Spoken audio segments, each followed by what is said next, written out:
volontairement ou involontairement, consciemment ou inconsciemment. Les Berbères, je dis les Berbères, mais bon, on dit les Amazighs ou les Berbères, bon, moi j'ai toujours appris à dire les Berbères, je suis désolé si ça... Mais enfin bon, donc qu'ils le veuillent ou non, ils sont l'objet, ils sont entrés dans une combinaison mondiale, ils sont entrés dans un jeu de forces internationales.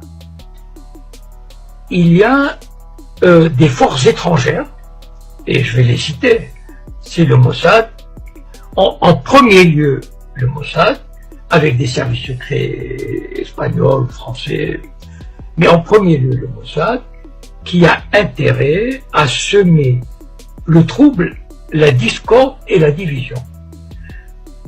Et ça, on ne peut pas échapper à ça. Et je vais vous raconter une anecdote qui m'est arrivée il y a presque une douzaine d'années.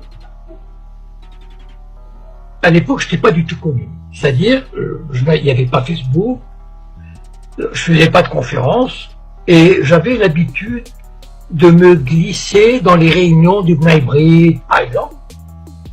Le Bnei Brit, c'est la franc-maçonnerie juive mondiale. Et j'ai assisté à la réunion suivante. Comment je suis allé, mais je suis arrivé. C'était la loge Ben Gurion à la mairie du 16e arrondissement. Et cette loge avait invité des Berbères d'Algérie, 5 ou 6, qui représentaient des associations de Berbères. Et moi, bon, assis quelque part comme ça, tranquille, j'observais. Et il y avait presque une centaine de personnes. Enfin, c'est une loge très importante. Ce sont tous des juifs sionistes. Et là, ils ont commencé à leur dire « Oui, c'est bien, vous menez un bon combat pour votre identité culturelle, votre culture. » Enfin, ils les caressaient dans le sens du poil. Et petit à petit, ils les ont amenés. Et moi, j'admirais leur savoir-faire, parce que franchement, au bout d'une heure, ils les ont amenés, ils leur ont fait croire que leur combat identitaire, leur combat culturel était le même que celui des Juifs qui se battaient et des Israéliens qui se battaient, qui sont battus pour sauvegarder leur identité et qu'ils allaient leur apporter leur aide, etc.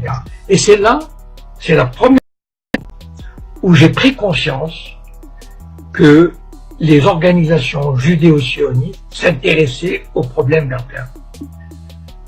Et il est vrai, je voudrais dire ceci, juste ceci aux Berbères, juste qu'ils prennent conscience, voilà, de ce fait. Mais ayez juste à l'esprit ceci, qu'il y a des forces extérieures qui vous font miroiter des choses, voilà. C'est-à-dire, il y a des agents du Mossad qui vont voir des Amazighs, qui vont leur dire mais vos grands-parents étaient juifs, vous pouvez avoir une bourse pour Israël, en fait vous vous appelez pas, je sais pas quoi, mais vous appelez Jacob ou Lévi, enfin je sais pas, voilà. Et ça marche pour certains. Petit à petit, ils sèment le trouble. Et certains Amazighs, certains Berbères pensent trouver un appui, pensent trouver, comment dire, une voie de sortie d'une exploitation ou d'un colonialisme qui se trouverait à Rabat ou à Alger. Moi, je voudrais juste, comment dire, j'ai pas du tout à vous dire comment il faut faire, de quelle manière il faut se battre, quelles sont les revendications que vous pouvez demander, etc. C'est pas mon rôle.